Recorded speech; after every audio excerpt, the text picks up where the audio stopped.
Buenas tardes a todos.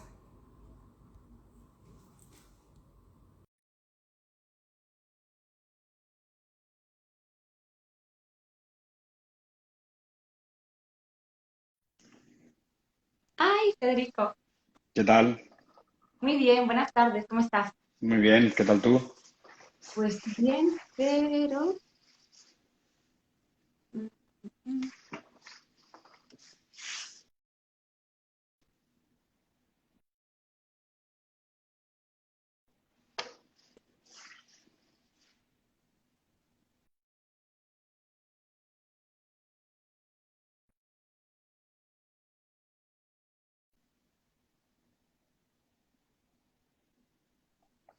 Perfectamente. Vale, muy bien. Pues yo voy a poner un poquito más fuerte el audio tuyo y ya está. Bueno, Federico, lo primero, muchísimas gracias por acceder a hacer este vídeo de divulgación, este vídeo Un para placer. enseñar, porque al final lo que hacemos es enseñar un poquito más de nuestro trabajo para acercarlo a todas las pacientes que tengan esa necesidad y que cojan, además de conocimiento, algo más de seguridad, en este caso sobre su cuerpo, sobre la pared abdominal, ¿vale? Yo te voy a pedir, Federico, que te presentes tú, porque lo vas a hacer mejor que yo, Ujú. así que cuando quieras.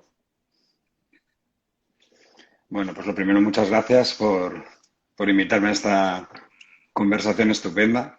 Pues mira, yo soy cirujano general y del aparato digestivo en el Hospital Universitario La Paz y en el ¿Mm? Hospital Quirón La Luz de Madrid. Y dentro de mi especialidad, que es una especialidad vía MIR, pues algunos de nosotros nos dedicamos de una manera especial a la cirugía de la pared abdominal. Y bueno, aparte de la cirugía paraabdominal, me dedico también a cirugía visceral, y hago cirugía esofagástrica y cirugía de la obesidad. Y bueno, pues en los últimos años nos hemos dedicado un poquito de una manera más intensa pues a desarrollar formas de acceso minimamente invasivo pues a patologías de la pared abdominal, como es la diástasis y las hernias que se asocian a esa diástasis de rectos. Muy bien, estupendo. Pues vamos a hablar de diástasis abdominal, de qué es la diástasis y del Sí. abordaje quirúrgico, que para eso está Federico con nosotros, porque parece que la palabra operación o quirófano da miedo y reparo y parece que te van a abrir ahí poco menos que el corazón. Entonces, a mí me gustaría, Federico, que explicases, por favor, qué significan las siglas REPA, que tanto se oyen, bueno, quien esté medianamente metido en el mundo, pero que no saben lo que es REPA y no saben si REPA y diástasis tiene algo que ver.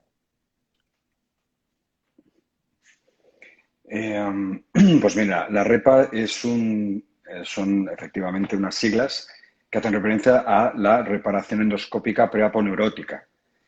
Pues eso dice mucho de lo que es en sí mismo la técnica, ¿no? De que efectivamente es una reparación de la pared abdominal y básicamente de la línea media abdominal, la línea media que es la línea alba anatómicamente, que es la línea fascial que une los dos músculos rectos abdominales, que son pues, los músculos de los cuadraditos de los abdominales de toda la vida que están en la pared anterior del abdomen y que básicamente de una manera endoscópica, porque se hace a través de pequeñas incisiones y sin entrar dentro de la pared, dentro de la cavidad abdominal, que eso sería una reparación laparoscópica, que es otro tipo de abordajes que sí que entran dentro de la cavidad abdominal.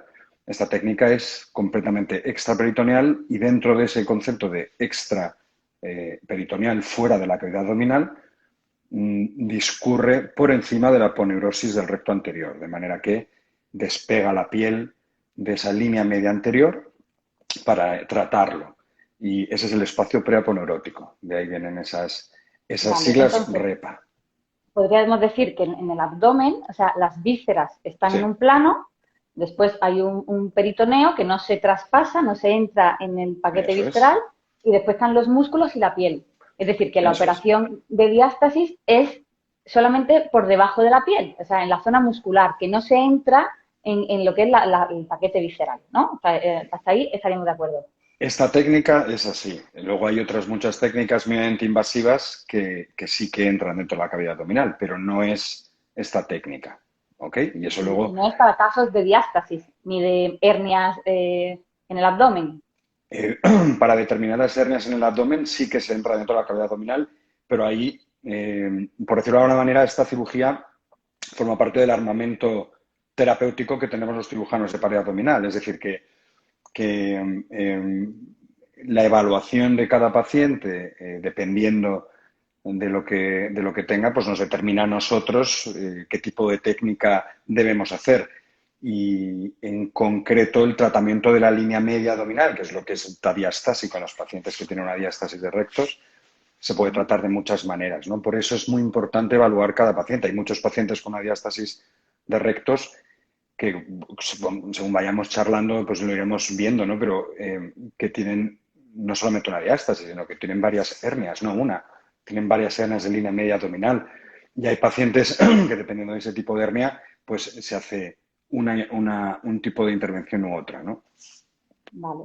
También es importante que los pacientes sepan, en el caso nuestro, que es muchísimo suelo pélvico, la importancia de un abdomen, qué función tiene un abdomen y por qué es tan importante que un abdomen y un suelo pélvico funcionen bien de cara a una diástasis. O sea, Ya. cuál es la función de ese abdomen y qué ocurre, qué alerta o qué problemas puede llevar tener una diástasis. Bueno, el abdomen como tal, yo creo que nos referimos más a la pared abdominal como tal. La pared abdominal es fundamental para muchas cosas en nuestro día a día, ¿no? Desde ayudarnos a respirar, ayudarnos a caminar, ayudarnos a ir al servicio y no tener problemas de estreñimiento, a darnos un sostén muscular. Y esa pared abdominal, como os digo, pues está formado por varias partes. Por unas paredes, que son los músculos laterales del abdomen, por una pared anterior, que es la pared abdominal, donde se sitúa la diástasis, que es, o la línea alba, ¿no? Que es la que está diastásica en los pacientes que tienen este problema. Y luego, pues, un techo y un suelo, ¿no? El techo es el diafragma, que también se puede herniar, y por ahí existen las hernias de hiato, que son por donde el estómago se hernia dentro del tórax. Por los laterales también hay hernias, que son lumbares, y hay hernias que pueden dar problemas. Y en el suelo, es el suelo pélvico, efectivamente, donde puede haber todo tipo de prolapsos, como bien sabes tú y que vosotros tratáis de una manera maravillosa. Y luego las hernias inguinales, que también son pues unas hernias como del suelo, al menos de la pared más inferior. Y luego está la pared anterior, y toda la conjunción y todo el trabajo de esos músculos pues dan lugar, pues como os digo, son importantísimos desde para realizar las actividades diarias de la vida normal, ¿no? Y para darle sostén y, pues, en fin, a todas las actividades, ¿no? Incluso respiración.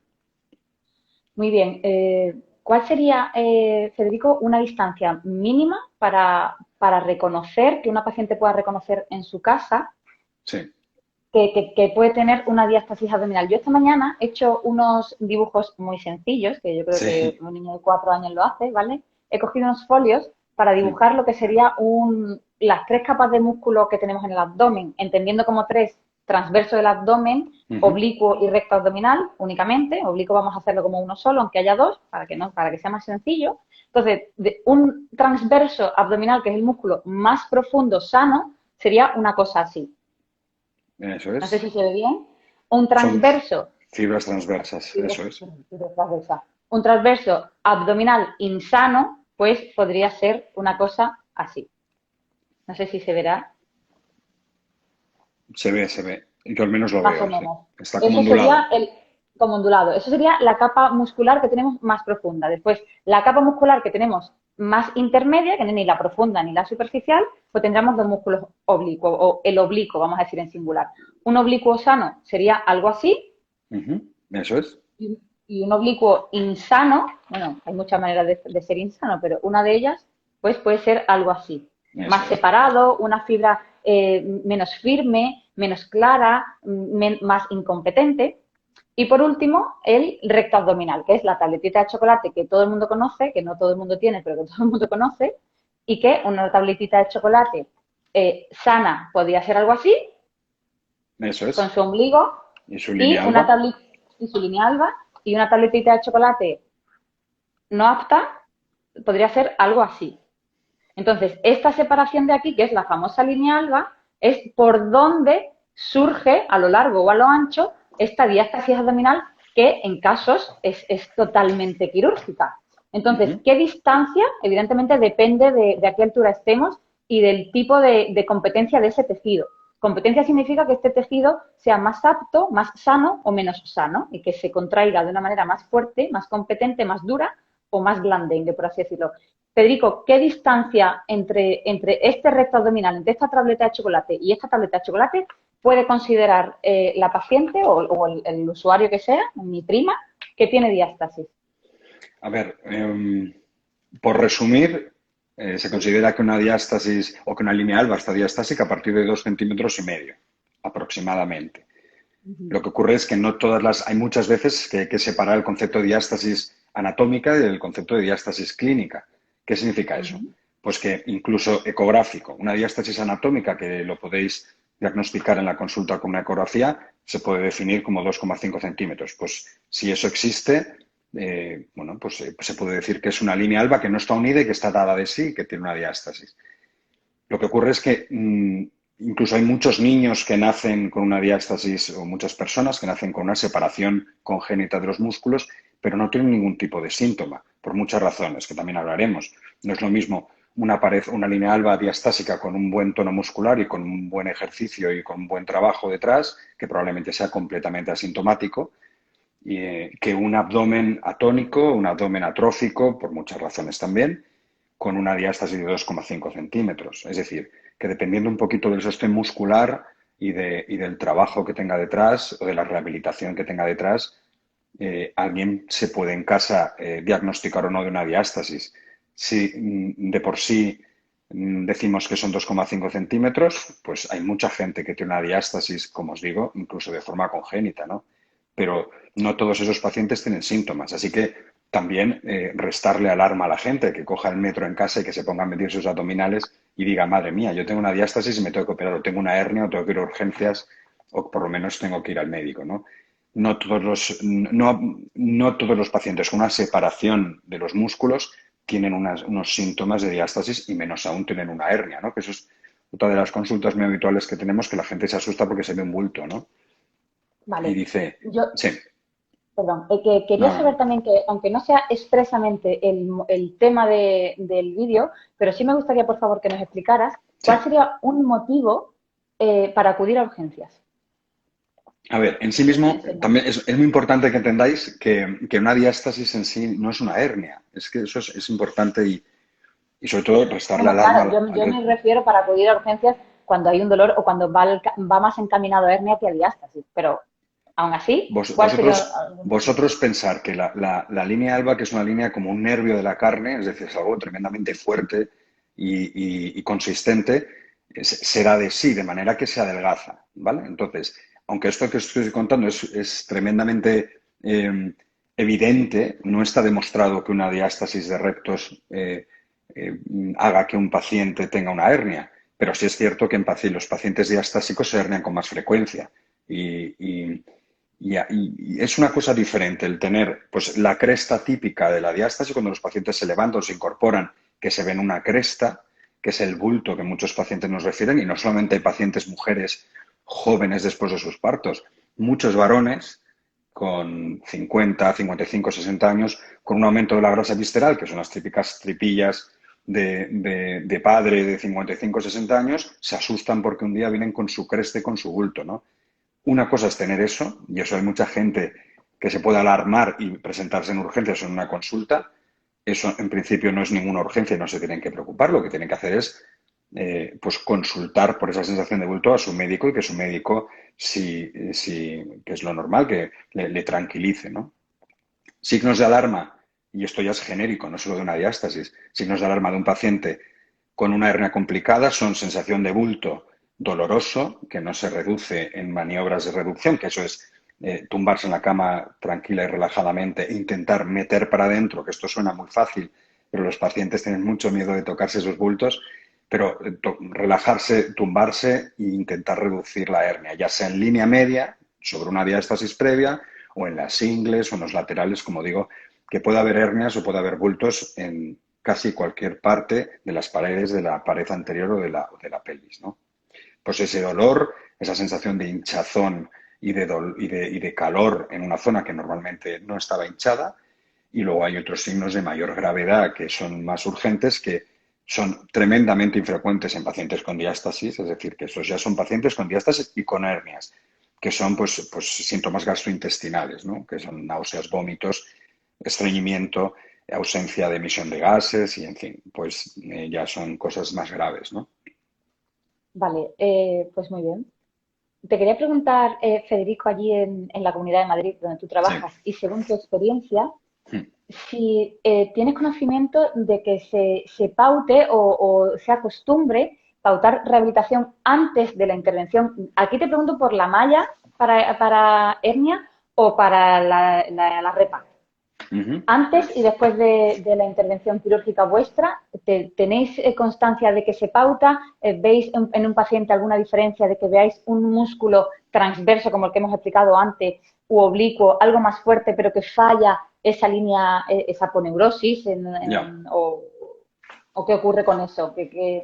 A ver, lo primero es que me gustaría, de hecho, incidir en que el manejo de la diástasis abdominal es un manejo que no se hace desde hace mucho tiempo. Eso es una cosa importante que, que los pacientes y que la gente tiene que saber. Es decir, que la diástasis durante muchos años, los cirujanos de pared abdominal, en el sistema público, por decirlo de alguna manera, nos hemos sentido un poco maniatados, porque éramos conscientes de que reparábamos hernias de línea media sin reparar la diástasis, que éramos conscientes que alguna relación con la frecuencia de hernias de línea media tenía que tener, pero claro, para reparar una línea media anterior con los medios o con las técnicas que teníamos antes, teníamos que abrir toda la piel. Imagínate, nadie se sometería hace unos años a una intervención de reparación de una diástasis con los medios o con las técnicas que había antes. Ahora ya es otra película, ¿no? El escenario en el que tenemos, pues nos obliga a adaptarnos. En este sentido, te diré que no hay muchos protocolos respecto al manejo de estos pacientes, a la valoración de su estructura muscular abdominal anterior ni lateral y que depende un poco del interés que mostremos los cirujanos que hacemos esto en el manejo de estos pacientes. Lo que yo te puedo contar es lo que yo hago. Lo que yo hago con estos pacientes es valorar pues la calidad de sostén muscular que tienen antes de plantarme cualquier tipo de cirugía. Hay muchos pacientes, y hablemos precisamente del paciente o de la paciente mujer que está en su puerperio, 6 meses después de haber dado a luz, o aquellos pacientes que se operan de obesidad mórbida y que pierden mucho peso en poco tiempo y que tienen pues diástasis de rectos y mucha flacidez en los músculos de la pared anterior. Yo siempre digo lo mismo, no es lo mismo, todo el mundo puede correr una maratón, pero hay pacientes que lo corren, o hay gente que lo corre en 3 horas y gente que tarda de 10 horas en hacer 42 kilómetros. Si tú estás entrenado previamente, la prueba que es la cirugía no va a ser igual, ni la recuperación va a ser igual si está una pared abdominal bien tratada y bien rehabilitada que si no, ¿eh? Así pues, yo veo muchos pacientes que han hecho muchos tratamientos y que no da para más y que los pacientes pues han hecho todo el esfuerzo y sus fisioterapeutas y sus terapeutas han hecho todo el tratamiento posible para recuperar esa pared y creo que es el momento adecuado y luego ya se evalúa si una vez que se realinean los músculos y se recupera esa capacidad funcional se puede mejorar, que casi siempre sí. Eh, y hay otros pacientes que no han hecho ningún tipo de rehabilitación, que tienen atonía muscular, que no han recuperado y esos pacientes yo creo que lo mejor es hacer una rehabilitación preoperatoria. Y luego más adelante se reevaluará. Yo hay muchísimos pacientes que veo que no opero y hay muchos pacientes que veo que no opero según los veo, sino que colaboramos con recuperadores y con fisioterapeutas que les ponen a tono, que hacen que no solamente la diástasis disminuya de calibre, porque hay muchos pacientes que obtienen una buenísima recuperación y una calidad muscular excelente y mantienen su diástasis. Y es una diástasis sin clínica, que eso es lo que iba, ¿no? Uh-huh. O sea, que podríamos decir que la cirugía de diástasis abdominal y la rehabilitación para diástasis abdominal no son sustitutos, porque no lo son. O No, de sea, ninguna son manera. complementarias. Es que muchas veces ocurre que en fisioterapia decías que la intervención de diástasis es relativamente nueva bueno, en la sanidad española Uh-huh. y eso pasa muchísimo también en fisioterapia. Tú te partías un músculo, te tenías una rotura fibrilar hace 20 años o 30 bueno, o 25, y te quedabas con la rotura. Y con el suelo pélvico, imagínate. O sea, con el suelo pélvico hace 10 años, ahora también se está indagando más, el suelo pélvico ya empieza a ser otra cosa. Esto es como la primera vez que escuchaste la palabra pádel, ¿no? Que te quedaste un poco perdido.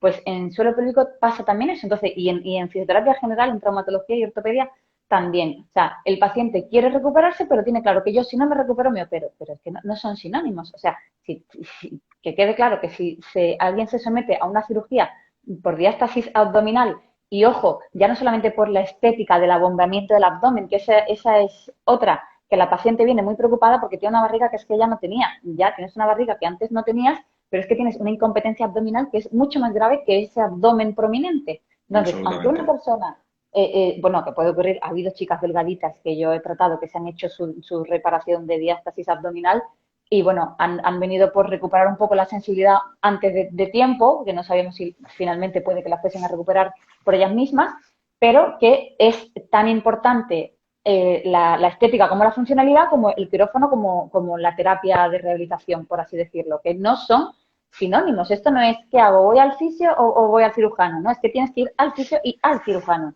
Sí, de hecho, yo te diría que es justo al contrario. Yo creo que la cirugía es un complemento a la recuperación fisioterapéutica. O sea, que a todos los pacientes, pues imaginaos, como cuando te rompes un brazo, cuando tienes una lesión en un tobillo o lo que sea, necesitas recuperarte, ¿no? Y la pared abdominal es así. La pared abdominal es un elemento musculoesquelético, no lo olvidemos, ¿no? Y necesita su recuperación como cualquier otro grupo muscular. Y evidentemente, una vez que eso se ha conseguido el máximo de los resultados y luego la cirugía o los cirujanos estamos para evaluar si podemos añadirle algo más y le podemos favorecer a ese paciente una mejoría para el resto de su vida, claro, ¿no? Obteniendo pues mejores resultados funcionales. Y evidentemente, pues yo siempre digo lo mismo. La cirugía que nosotros hacemos es una cirugía cuyo objetivo es buscar una recuperación funcional. Y evidentemente, pues en los problemas de piel existen y bueno, pues también hay otros cirujanos que tratan este tipo de patología y creo que no solamente nos pasa igual que con los fisioterapeutas, que no de ninguna manera estamos compitiendo por tratar a un paciente, sino que lo que hacemos es complementarnos, en muchos casos suplementarnos para que los pacientes estén mejor. Y en este sentido, pues creo que si todos sabemos cuál es nuestro papel y qué podemos aportar a los pacientes, la diástasis se tratará mejor de lo que se trata hasta ahora, vamos, no tengo ni la menor duda. Pues poniendo el caso de que una paciente quisiera intervenirse de diástasis, poniendo el caso de que haya hecho todo su protocolo bien, que haya terminado ya de quedar embarazada, que Mm, haya intentado tener una competencia abdominal, pero aún así le sigue faltando esa unión, bueno, lo que es la intervención, ¿no? mm.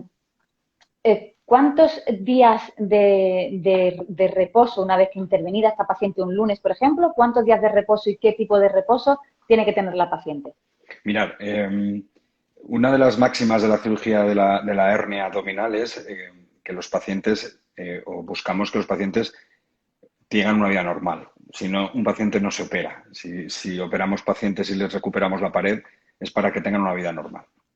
En este sentido, y unido a pues, lo que hablamos de los métodos mínimamente invasivos, pues tenemos pacientes que desde el primer día les estamos motivando a que tengan actividad. Es decir, que Uy, perdonad, se me cae el chiringuito. Ahí. Pues nuestros pacientes desde el minuto cero o desde el primer día posoperatorio normalmente están 24 horas de ingreso, es la media habitual, y desde el primer momento les motivamos para que salgan a la calle y que caminen, y por lo menos 2 horas por la mañana, 2 horas por la tarde. Hasta ese punto os digo, ¿no? Todos los días desde el primer día. Y a Perfecto. partir de ahí, es decir, que reposo absoluto de ninguna manera. De hecho, moverte no solamente te recupera desde el primer momento, sino que además evita complicaciones que pueden derivarse de las cirugías de todo tipo, como las trombosis, etcétera, ¿no? Es decir, que a los pacientes les movilizamos, como os digo, desde el primer día, salen caminando del hospital. Lo normal es que de dolor de 0 a 10, la media lo medimos por una escala visual analógica, que es como medimos este tipo de cosas, y los pacientes de media tienen un 2,5 sobre 10 con analgesia oral normal. Hablo de un paracetamol o de un metamizol cada 8 horas durante los primeros 2 o 3 días. Pero tener poca incisión de piel ayuda a que los pacientes no tengan dolor y eso es una cosa que es así y además ayuda a que se movilicen rápido. Lo normal es que durante una semana, 10 días, les motivamos a que hagan ese tipo de ejercicio ligero, aeróbico, sin grandes esfuerzos y sin coger peso, que eso es importante, evitar grandes contracciones abdominales. Y a partir de ahí les vemos una consulta a los 10 días y si está todo bien y no hay problemas, pueden hacer bicicleta estática, pueden hacer un trabajo ligero en la piscina y lo normal es que grandes esfuerzos de gimnasio, de cargar peso, pues por lo menos hasta el primer mes no.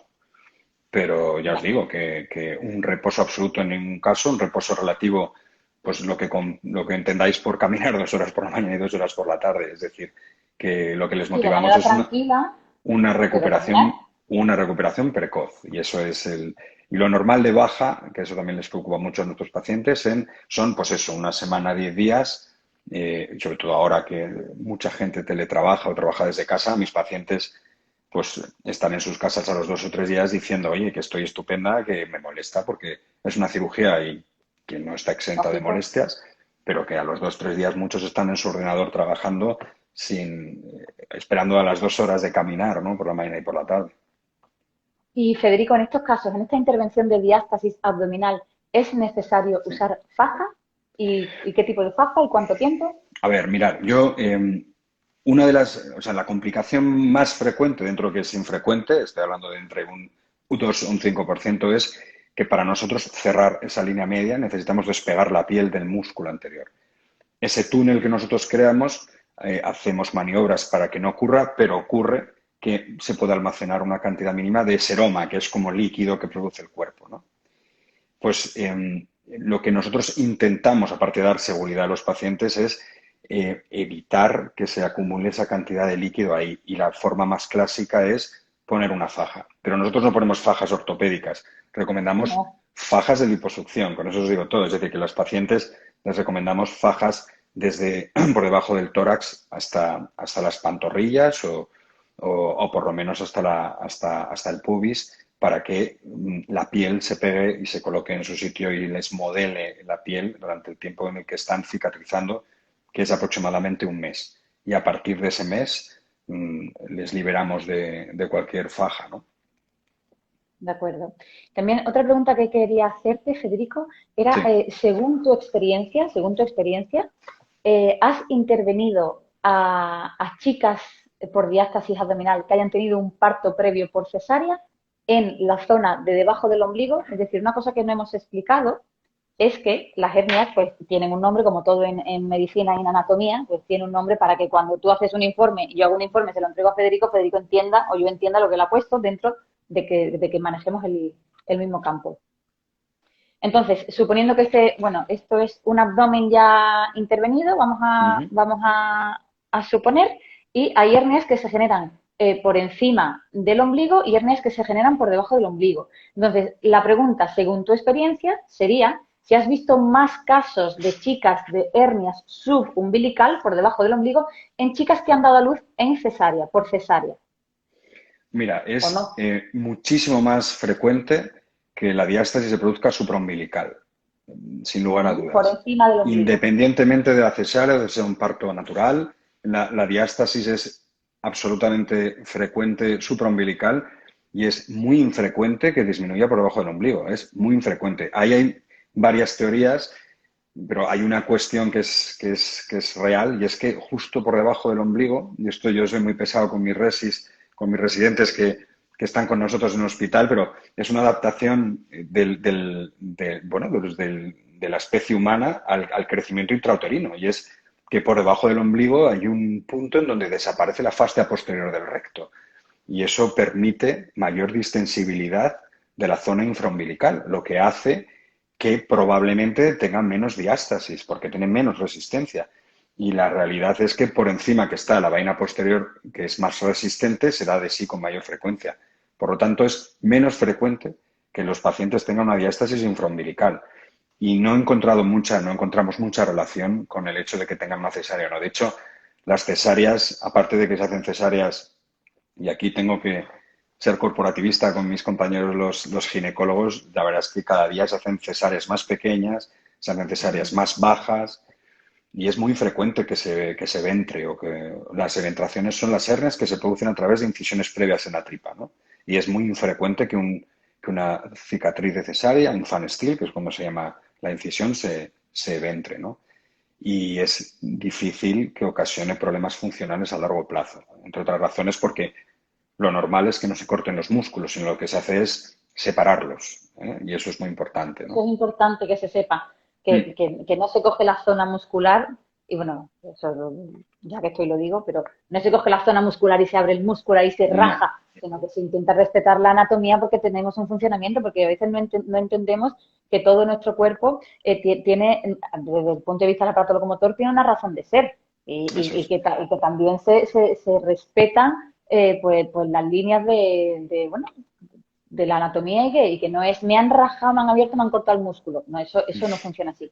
No. Otra pregunta interesante que hacen muchas las chicas en la consulta cuando tienen diástasis, han tenido un primer hijo pero quieren un segundo o quieren más hijos, sería el por qué es idóneo hacer la intervención de diástasis abdominal cuando ya no se tiene el deseo gestacional. A ¿Qué ver, ocurriría si una paciente se opera ay, es que yo me operé y ahora quiero tener otro hijo? no, pero pasar no va a pasar nada, porque no pasa nada. Pero vosotros imaginaos que tenéis que... es como rehabilitar una casa. Te compras una casa y pintas las paredes, colocas pladures nuevos y resulta que al año tienes una gotera porque no has revisado las cañerías, ¿no? Pues esto es lo mismo. Eh, Imaginaos el trabajo que conlleva, no solamente por parte del paciente, que se tiene que rehabilitar, sino por pues, el trabajo que implica pues, de cicatrización, de recuperación, el reconstruir una pared abdominal, el hecho de o ganar mucho peso en poco tiempo o el hecho de tener un embarazo aumenta la presión intraabdominal, que es el gran problema de todo esto, tener una presión intraabdominal mantenida durante un tiempo, ¿no? Pues evidentemente no va a ocurrir nada, pero es más que probable que no tenga el mismo resultado a medio y a largo plazo si se ha hecho una cirugía previa a terminar con sus deseos de maternidad. Lo suyo es, lo suyo es escoger el momento adecuado y yo es lo que intento trasladar a los pacientes, que mientras no haya una hernia que complique la situación y que pueda complicar un embarazo, y eso sí que puede ocurrir, si hay una hernia, yo repararía la hernia, se coloca una prótesis de malla como es habitual en las reparaciones herniarias, ya sea en la ingle, ya sea en el ombligo, si es clínica y da síntomas. Pero si es añadido una diástasis, yo esperaría cumplir los deseos gestacionales, cosa que pensar que es lo más sensato del mundo, ¿no? Claro, igual que tampoco tiene a lo mejor mucha lógica, ya que una intervención no es un tratamiento conservador, es una intervención innecesaria muchísimas veces, tampoco no es una buena idea o puede ser un poco más arriesgado a tener una intervención por diástasis, volver a quedar embarazada y volver a hacer otra intervención por diástasis. Es que estamos hablando aquí poco menos que de la tómbola, Además, de la feria. siempre pensar una cosa. A veces se habla de la cirugía, de las intervenciones quirúrgicas, pues como con un poco no sé, con mucha ligereza, ¿no? Todo lo que es... De una manera un poco frívola, ¿no? no, bueno, no tanto es frivolidad, pero sí el entender que el cuerpo, o sea, la cirugía funciona porque el cuerpo cicatriza. Eso es muy importante que lo entendáis. Eh, si no, no existiría cirugía y no existirían cirujanos. Nosotros contamos con la bendición de que los pacientes cicatrizan. Esa cicatrización es una fibrosis. Y la fibrosis, el tejido cicatricial fibrótico, es un tejido que no es igual que un tejido primario. Es un tejido que es menos flexible, que es menos adaptable, que es más rígido. Es decir, no es lo mismo operar una enfermedad de inicio de una patología, sea de la que sea, ya sea una cirugía visceral que una cirugía abdominal y, por supuesto, en el REPA no es lo mismo operar a una paciente virgen en el campo quirúrgico que le estás operando, que no ha sido tratada, que tener que reoperar a una enferma en un campo pues que tienen suturas. Las suturas que nosotros utilizamos son suturas que crean fibrosis a propósito, Claro. porque si no, no perduraría esa reparación en el tiempo. Pues volver a entrar a repararlo, yo creo que es Eso sí que yo creo que eso es frívolo en sí mismo, ¿no? Tú te puedes quedar embarazada y no va a ocurrir nada, pero intentar pensar que es que entre embarazos y embarazos te haces cirugías de reparación, yo creo que hay que ser un poco sensatos y sobre todo ahí el papel es nuestro, ¿no? Los médicos o los sanitarios tenemos que ajustar las expectativas de los pacientes a lo que es los resultados de las cirugías y los resultados de la recuperación, ¿no? Claro. Y poniendo por caso una chica, por ejemplo, ha tenido un primer embarazo o tiene una diástasis previa a ningún embarazo y sabe, por cuestiones de su proceso gestacional, que va a tener una cesárea. La Sí. chica conoce, le han planteado una cesárea por ciertos motivos que tiene que ser así, y ella sabe que antes de ese embarazo tiene una diástasis. Entonces, ¿se harían las dos intervenciones en una o cuánto tiempo hay que esperar entre que pase una cesárea y hacer una diástasis? Eh, yo siempre pienso igual, ¿no? Yo no sé si es una cuestión mediterránea, es una cuestión El 2 por uno, ¿no? de los españoles, pero el concepto de aprovechar la anestesia para hacerte de todo, yo creo que eso también es algo que hay que ajustar, ¿no? Pensar solamente, ¿no? Si estamos diciendo que la pared abdominal es algo dinámico, es un grupo muscular, no deja de ser algo muscular que debe recuperarse, el no dar tiempo en una misma cirugía en donde dejas de tener esa presión intraabdominal y te la llevas a casa para tener otras presiones, que son tus niños, eh, eh, el hacer una cirugía de reparación sin darle tiempo a recuperarse el músculo, en mi opinión, no tiene sentido. De hecho, se recomienda que al menos hayan pasado 6 meses. Y no solamente eso, sino que es lo que estamos hablando, que al menos yo, si veo que el paciente o la paciente no ha tenido un trabajo de rehabilitación o al menos un trabajo sobre esos grupos musculares, yo intento demorar la cirugía lo máximo posible para operar a pacientes, operar paredes abdominales que estén trabajadas, ¿no? Muy bien, entonces no es buena idea y tiene su lógica que no se No, hace ni un 2 por uno ni nada. Hay veces, no, es que de paso ya que tengo la cesárea y me van a ligar tal, ya, vale, pero no es el caso y bueno, para eso estamos no. nosotros, para dar conocimiento y ya está, y esa es la función de este vídeo. Bueno, y una pregunta con la que yo me he despertado esta mañana haciéndole a la gente que está interesada en este ámbito es ¿qué significa la palabra o qué es una dermolipectomía? Mirar, la dermolipectomía, lo mismo que el concepto de abdominoplastia, implica, en sí mismo la dermolipectomía implica una resección de piel, ¿vale? Entonces, la duda, sobre todo la mayor duda que tienen los pacientes, ¿qué es lo que diferencia una dermolipectomía de una abdominoplastia, ¿no?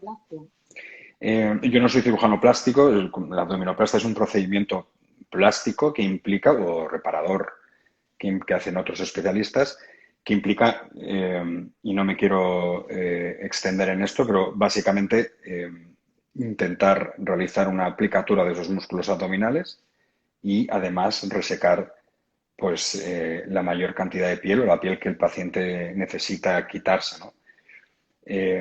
Implica más procedimientos, por decirlo de alguna manera. La dermolipectomía es, por decirlo para que lo entendamos, un procedimiento menor, es decir, no necesita tanta cantidad de piel que quitar, no necesita los pacientes el someterse a una abdominoplastia. Técnicamente implica no desinsertar el ombligo y la cicatriz, lo normal y lo habitual es que sea más pequeña, o sea que es una cirugía diferente y probablemente un poquito más sencilla, ¿no? ¿Y esta si aprovecháis el 2 por uno que hemos dicho antes? Sí, Porque sea factible, no es que la gente no se quiera tener allí esto, todo el día en el hospital, sino que si es factible se hace, si no, no. mira, no, absolutamente sí, ¿no? De hecho, sobre todo es muy frecuente que pacientes con su cesárea previa y después de su trabajo abdominal que se van a someter a nuestras intervenciones, pues se quieren quitar la cicatriz o quieren mejorar esa cicatriz o les sobra algo de piel y nosotros hacemos eso sin ningún problema y también en ocasiones contamos con cirujanos plásticos en nuestro equipo, al menos en el ámbito privado, en donde se les da respuesta, ¿no? Pero en ese caso no hay ningún problema, no hay ningún problema. También hay otras Perfecto. terapias, como sabéis, ¿no? Terapias de otro tipo no invasivas que pueden ayudar a recuperar la piel. ¿Sabes? En ese sentido, yo es que abogo siempre por el manejo un poco multidisciplinar de todo lo que hacemos. Y es que la diástasis yo creo que es el paradigma de patología transversal, multidisciplinar, donde trabajar con distintos profesionales eh, obtiene el resultado más excelente, ¿no? Y en este caso, yo aprendo cada día de los fisioterapeutas que recuperan a mis pacientes y que me envían pacientes y yo intento ayudar lo máximo posible, ¿no? En este sentido, no solamente está la cirugía en la piel, hay muchos pacientes que no necesitan una dermolipectomía. Intentas convencerles en la consulta que no lo necesitan, porque también los pacientes se obsesionan con este tipo de cosas, ¿no? Y hay otros pacientes que a lo mejor requerirían una dermo y no se la quieren hacer porque no quieren tener de nuevo una incisión grande, ¿no? Entonces, yo creo que la individualización de los tratamientos, como en casi todo, en este caso Claro. en concreto es lo mejor, ¿no? Muy bien. Aquí pregunta una chica, Federico, si Sí, hay alguna postura determinada para dormir en el posoperatorio inmediato de diástasis, bueno, o hernia, que si se puede tumbar uno, dice ella. sí, sí. Mira, yo lo que hemos hablado antes de la faja no solamente ayuda a modelar de nuevo esa piel y a disminuir las posibilidades de tener un seroma, sino que también les da mucha seguridad a los pacientes. Sobre todo si se operan fuera de la temporada de verano, que es un poquito más complicado llevar esa faja, ¿no? Pero, pero la faja les ayuda a estar más o menos cómoda en casi cualquier posición. Muchos pacientes te dicen que quizás de lado, con una almohada entre las piernas, que se sienten un poquito más relajadas y que la pelvis no desciende y que están más cómodas, pero en sí mismo no hay una posición, pero vamos, que pueden adoptar casi sin ningún problema ninguna posición. No encuentro ninguna complicación en eso, ¿no? Nada, ya puede tumbarse como guste, siempre y Como cuando no guste. tenga un dolor mayor.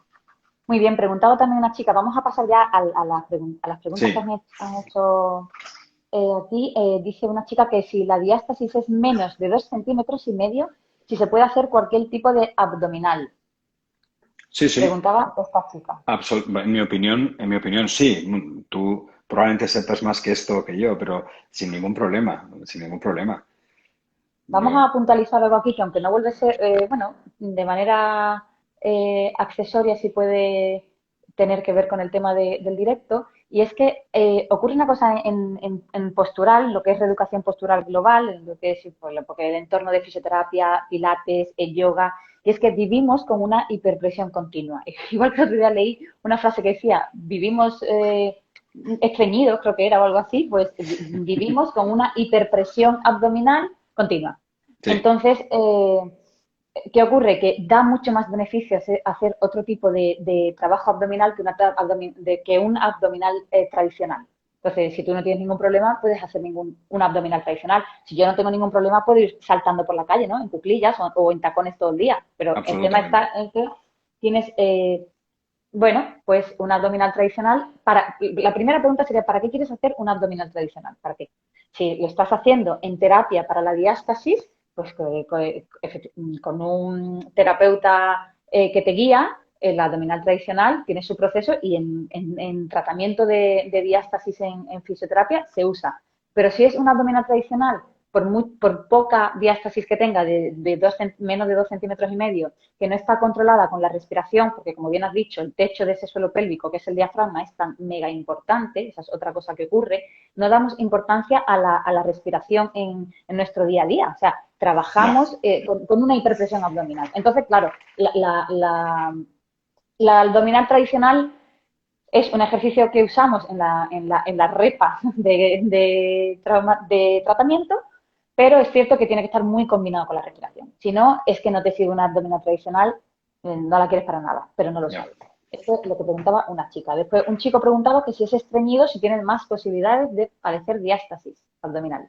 No, el hecho de ser estreñido, lo que hay que hacer es tratar el estreñimiento, ¿no? De muchas maneras. Más agua, más fibra, pero, Y tal. Muy pero en principio no, no, no. Evidentemente, es Otra, lo que estamos hablando. Hay muchas razones por las que uno puede tener una diástasis y por la que puede tener una hernia, pero el decir a los pacientes que no lleven una vida normal o que no hagan prensión abdominal no es una solución para evitar las hernias.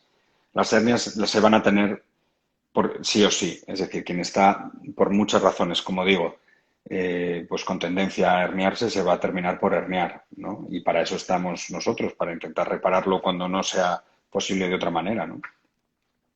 Eh, Pregunta una chica al postoperatorio que ya lo hemos hablado, posturas para dormir que lo ha preguntado otra.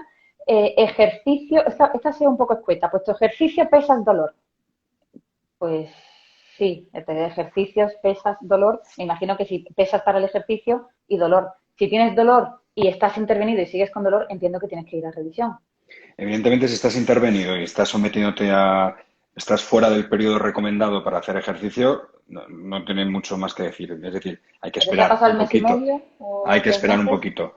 Luego también es muy importante entender el concepto de la recuperación. Es decir, lo que no puedes pasar es de pasarte pues un mes, 2 meses entre el proceso de preoperatorio, operatorio, posoperatorio y el primer día que vas a hacer una actividad física que has hecho poco, meterte 1 hora y media de gimnasio de pesas o de un súper entrenamiento de alta intensidad. Pues no es, lo normal es que tengas agujetas, lo normal es que te moleste y lo normal es que te preocupes. Entonces, Y lo hay que normal ser es un que poco, sin querer hay que corras ser un mal. poco sensato en todo esto. Sin embargo, si se refiere a que sin haberse operado, con dudas o no de que tenga una diástasis o con la diástasis, que le duele hacer ejercicio, eso es algo que lo que debería hacer es consultar. Y consultar probablemente y después de que un médico, un cirujano le explore, que decida si le tiene que someter o no a una prueba de imagen que confirme la sospecha o no de que tenga una hernia, ¿no? De acuerdo. Otra chica también pregunta, ¿la malla se puede mover? Y ya te pregunto yo si es absorbible. A ver, la malla es una preocupación tremenda en los Sí, pacientes, sí, sí. que es Ya una tiene cosa un nombre. tremenda. Yo creo que todos tienen que entender que las mallas es algo que se empezaron a poner en los años 60 y que no se han dejado de poner por algo. Y eso es una cosa muy importante que tienes que entender. Lo normal es que es un material, hay muchos materiales en las prótesis de malla, pero el material más habitual es el polipropileno, que es un plástico y que se utiliza industrialmente y que resultó pues que es muy biocompatible, que significa que se adapta muy bien y que se integra muy bien con la propia cicatrización del cuerpo humano, ¿no? Y ha permitido desarrollar la cirugía hernial en los últimos 50 o 60 años. Es decir, que colocar una malla no es un capricho. Si se colocan mallas es porque, uno, el paciente lo necesita y dos, es porque la reparación herniaria es efectiva. Pero no todos los pacientes necesitan hernia, por eso, perdón, malla. Por eso es muy importante el que os valore un médico que se dedique a esto y que decida si lo necesitáis o no. Para que os hagáis una idea, lo normal es que si un paciente asocia hernias mayores de 1 centímetro en línea media, se coloquen mallas. Y las mallas se pueden colocar de muchas maneras posibles. Y también hay mallas absorbibles. Lo que ocurre es que a día de hoy las mallas absorbibles, que son de reciente aparición, sobre todo las que perduran un poquito más en el tiempo, son tremendamente caras, ¿no? Y a día de hoy yo creo que no es accesible para un paciente que se quiere tratar una diástasis el utilizar mallas de absorción lenta, porque las mallas de absorción, las que hay disponibles que son más asequibles, a lo mejor duran 20 días y luego se absorben. No tiene mucho sentido utilizar una malla que no permanezca al menos un año o al menos 6 meses en el cuerpo para fabricar esa fibrosis que dé lugar a una reparación duradera, ¿vale? Y esas mallas, en ese sentido, creo que es muy inteligente plantearse que a medio o largo plazo, cuando vayan disminuyendo de precio, haya mallas que se mantengan en el cuerpo lo suficiente sin que se absorban para producir esa fibrosis y luego dejar pues poco rastro, ¿no? Eso, yo creo que por ahí van los tiros respecto a las mallas, pero queda mucho por delante, ¿no? Muy bien. Preguntaba otra chica, me operé hace un año de abdominoplastia, que bueno, Sí. que igual no es tu especialidad como tal, pero a ver si nos puedes ayudar, y diástasis. Normal, barriga muy dura. Mira, pues precisamente esa sensación de dureza, que yo creo que es más evidente en las pacientes que son muy delgaditas, eh, Yo he visto, yo los casos que he visto, salvo una es- chica o dos, el resto todas han sido delgaditas. pero es precisamente un poco lo que se busca, ¿eh? La reparación, fíjate, la reparación incluso una aplicatura sin una prótesis de malla, que en los cirujanos de pared no siempre utilizamos malla, eso es muy importante que lo entendáis, que eso depende de cada paciente y de cada caso. Pero que incluso una aplicatura sin malla ocasiona una fibrosis que da lugar a esa sensación de dureza, que es una constante. Vamos. Vamos a Es explicar qué es el término aplicatura. Sí, perdonad. Pues la aplicatura es la aproximación de los músculos rectos.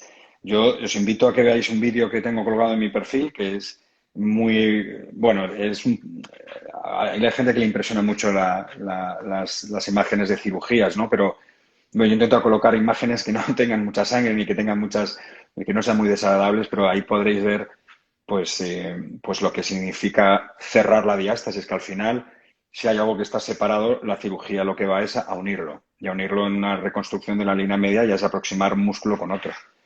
Y eso es la aplicatura, el unir, el poner en contacto de nuevo un borde muscular con el otro. Muy bien, pues eso por si alguien lo oye y se pierde un poco. Yo, si estuviese escuchando un vídeo sobre mecánica, me gustaría que me lo explicasen. Bueno, dice otras chicas, cesárea hace 40 días creo que tengo diástasis. Ella pregunta, ¿posible? Pues sí, es posible, claro que es posible. Claro. Ya ha dicho Federico que puedes tener diástasis sin embarazo previo. Y otra chica que dice, tengo diástasis, a veces me duele. Y yo me apunté aquí, que ahora nos responde Federico, por favor, que esta chica dice, tengo diástasis y a veces me duele. Ella no señala en su comentario que haya pasado por un embarazo, por un parto. Entonces, yo imagino que habrá pasado por un embarazo. Yo imagino que igual ha pasado por una cesárea y que a lo mejor lo que le duele es la zona de la cesárea. O no, que evidentemente todo hay que valorarlo y tal. Pero tengo diástasis y a veces me duele, Federico.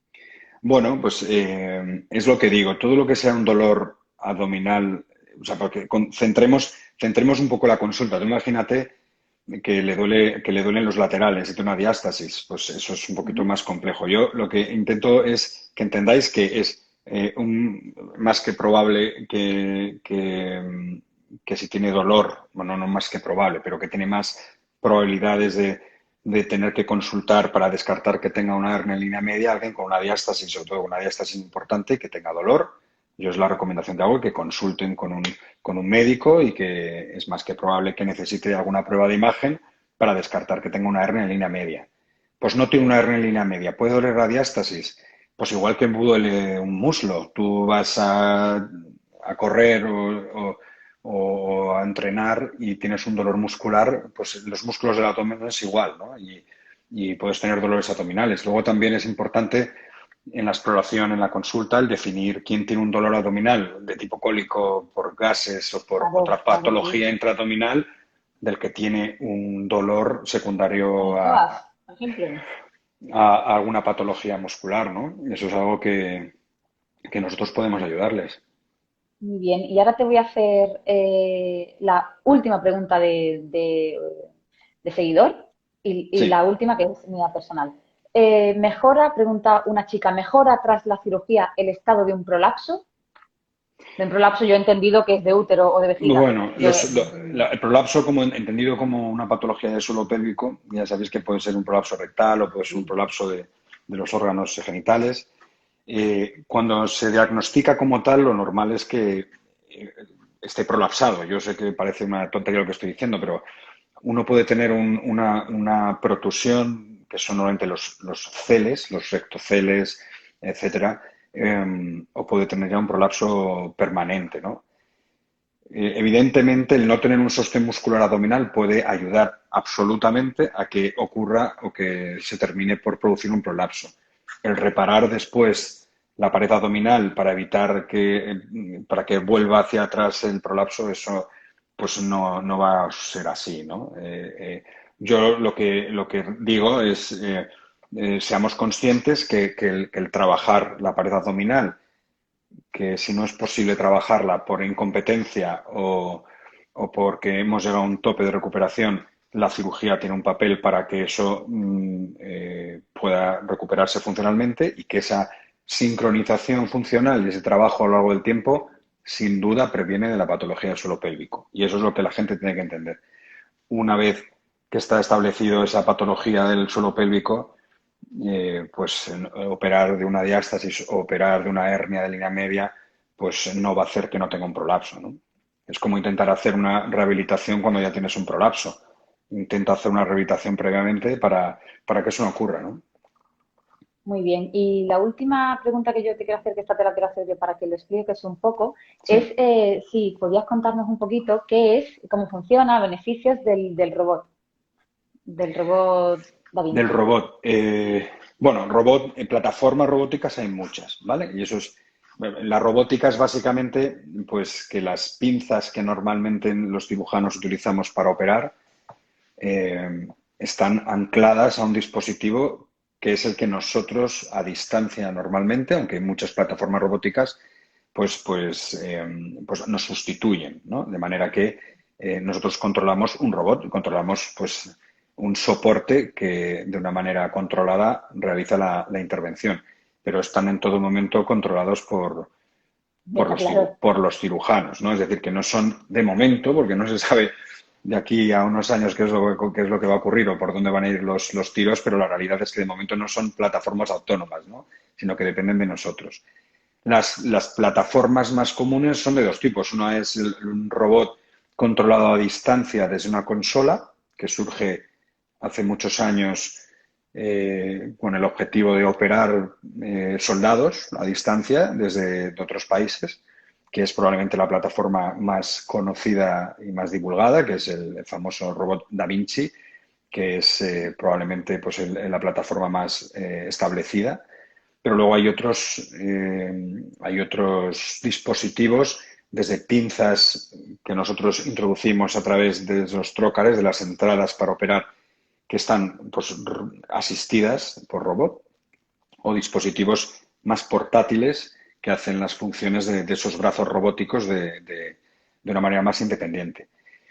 Y bueno, pues la realidad es que es más que probable que estamos ahora mismo asistiendo pues, a un periodo de transición que no sé si nosotros definitivamente participaremos en esa evolución, pero no sé si veremos el futuro, ¿no? Pero la robótica, de alguna manera u otra, ha llegado para quedarse y de alguna manera u otra pues se impondrá, ¿no?